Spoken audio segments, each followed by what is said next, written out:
Hoje eu te convido a conhecer um caldeirão cultural chamado África, mais precisamente um de seus 54 países, Angola, através do Pepe Tela em sua obra Mayombe.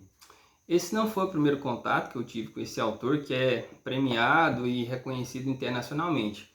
A primeira obra dele, também clássica na Angola, chama-se A Gloriosa Família nos Tempos dos Flamengos, né? Aqui o contexto histórico é de invasão dos holandeses no século XVII, que eles tomaram o poder ali, tomaram a colônia que era de Portugal, tomaram Angola durante 7 anos, né?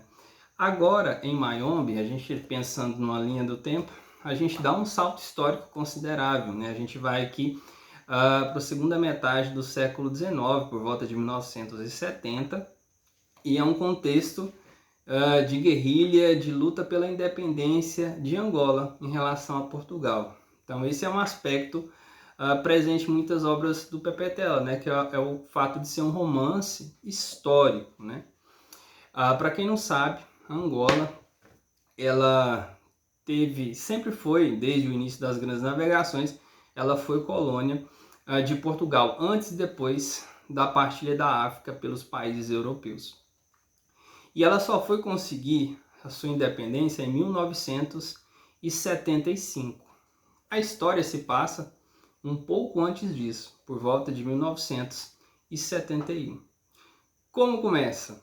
Começa com guerrilheiros na floresta do Mayombe, né, que é uma floresta tropical equivalente em tamanho à Amazônia.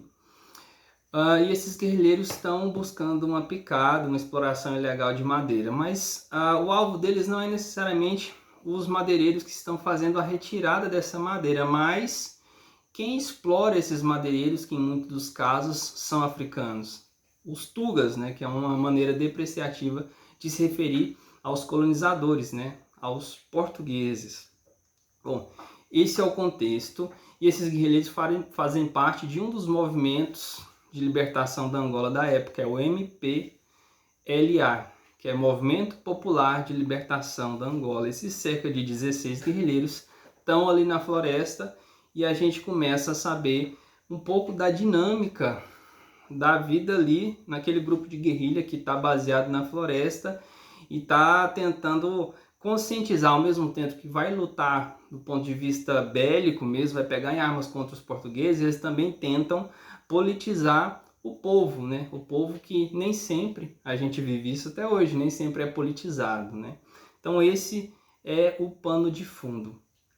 A história, ela é dinâmica porque são muitos personagens, há um narrador onisciente, mas essa narração, ela é intercalada com pequenas narrações dos próprios personagens. Então há um narrador onisciente, mas há também 7 narradores personagens, são guerrilheiros que estão naquele momento. E é sempre interessante essa mudança de ângulo, né, de ponto de vista.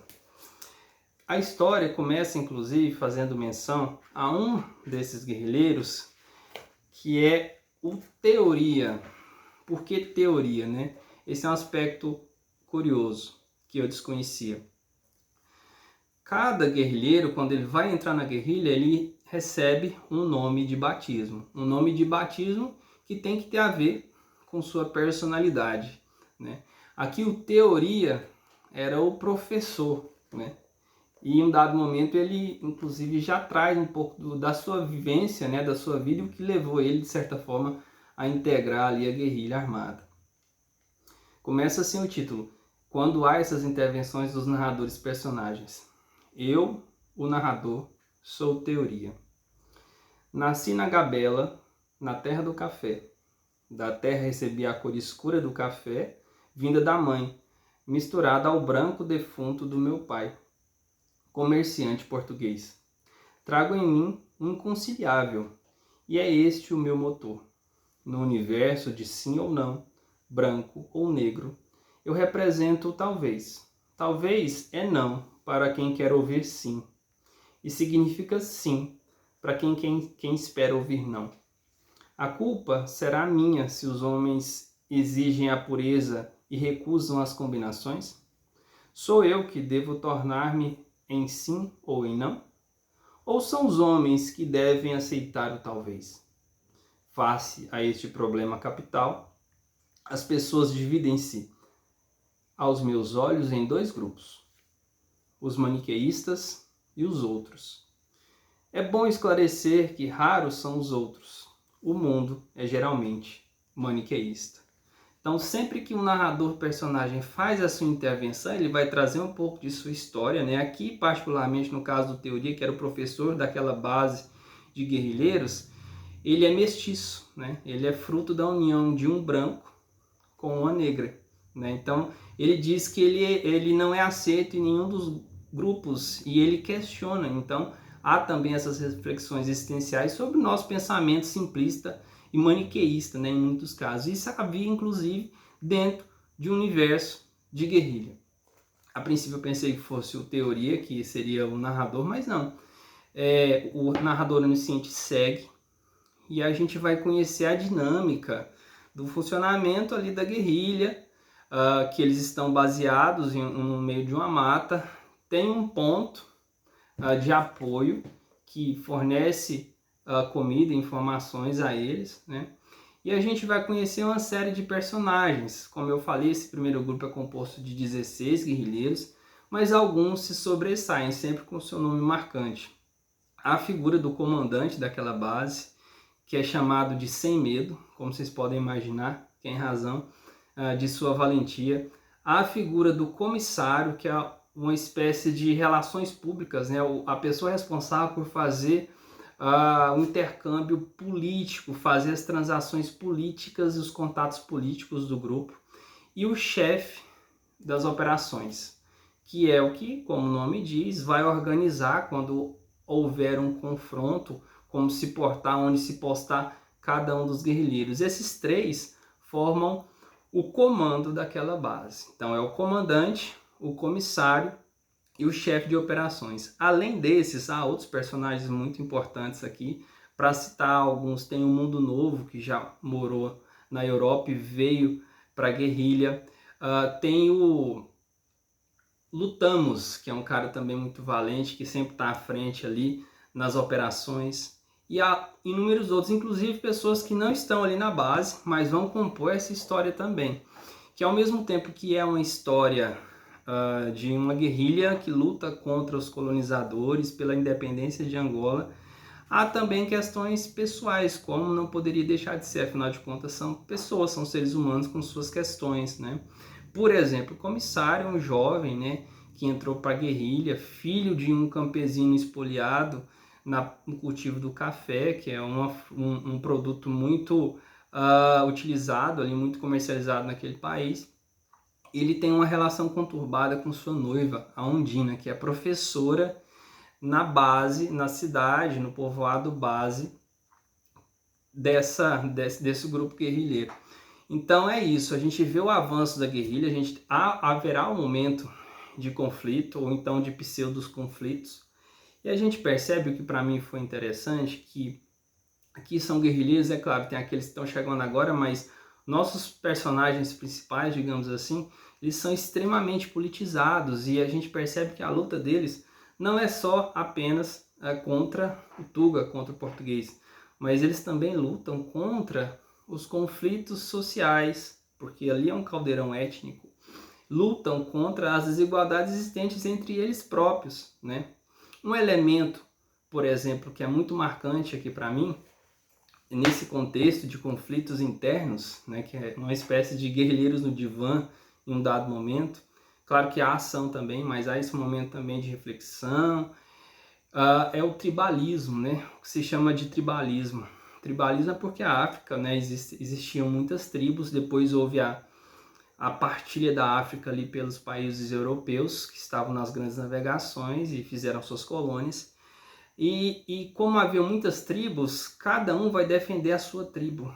E esse sentimento de pertencer a uma tribo acaba gerando uma rivalidade, uma animosidade entre as pessoas que não fazem parte dessa tribo, daquela própria tribo, mas de outra. Como existem muitas, né, há esse conflito. Há muitos grupos, muitas tribos, grupos étnicos, e inclusive dentro do próprio grupo desses guerrilheiros há pessoas oriundas de diversas tribos. Isso dificulta muito a harmonia daquele coletivo. Sobre o tribalismo, há um dado momento que diz o seguinte: Sem Medo, aqui que era o comandante, Sem Medo escutava, mas estava também atento aos comentários do resto dos guerrilheiros. Estes dividiam-se, grosso modo, em 2 grupos: os quimbundos, à volta do chefe de operações, e o grupo dos outros, os que não eram quimbundos, os quicombos, os umbundos e os destribalizados, como o Moatiamvoa, filho de pai Ubundu e mãe Kibundo, nascido na Luanda. Mundo Novo era de Luanda, de origem Kibundo, mas os estudos, ou talvez a permanência na Europa, tinham-no libertado do tribalismo. Mantinha-se isolado, limpando a arma à luz da fogueira. Então, o fato de... E isso se repete em todo o país, todos aqueles países africanos. O fato de você ser de uma tribo, da pessoa ser de uma tribo, às vezes já gera um preconceito em relação àquele que é de outra tribo. Isso dificulta a relação. E um ponto curioso aqui é que eles fazem parte do MPLA, que é o Movimento Popular pela Libertação da Angola, só que aqui eles não estão na Angola. Eles estão numa região fronteiriça, mas do Congo, uma região que faz fronteira sim com a Angola, mas eles estão lutando pela libertação da Angola fora da Angola, né? Então há essa questão também capilarizada do movimento guerrilheiro. E um dado importante também, eu não conhecia essa biografia do Pepe Tela, o próprio Pepe Tela, o autor dessa história aqui, foi guerrilheiro. Daí a riqueza de detalhes que ele nos apresenta aqui. E sem contar também que o livro é cheio de muita reflexão, tem muito aspecto filosófico de uma maneira interessante, além da guerra, do conflito armado mesmo. Também nessa questão de cada personagem apresentando sua história, o Sem Medo é um personagem interessantíssimo, que ele é o comandante. Ele diz o seguinte: decidi então que para ter respeito por mim mesmo, só havia uma coisa a fazer: procurar a desforra. Ele aqui está contando do momento na infância dele, já que ele era alguém que resolveu enfrentar o medo, né? Aqui ele está justificando o porquê dessa alcunha de guerrilha dele, de Sem Medo. E assim é com os outros personagens, narradores personagens. Além das reflexões acerca do local que eles ocupam, fala-se da escravidão, mas uma escravidão diferente, já que a gente está falando aqui da segunda metade do século XX. Um dado momento diz o seguinte: o escravo era totalmente alienado. Nós somos piores, porque nos alienamos a nós próprios. Há correntes que já se quebraram, mas continuamos a transportá-las conosco, por medo de as deitarmos fora e depois nos sentirmos nus. Então, há muitas reflexões sobre essa condição. Além disso tudo, ao embate, à luta armada, né, e aos desfechos que nos prendem muito a atenção, principalmente na parte final do romance. Não à toa, esse romance foi premiado nacionalmente e esse ator é muito conhecido, esse escritor é muito conhecido internacionalmente e cada vez mais eu tenho vontade de conhecer as obras dele. Ele produziu muita coisa, né? Viveu muita coisa.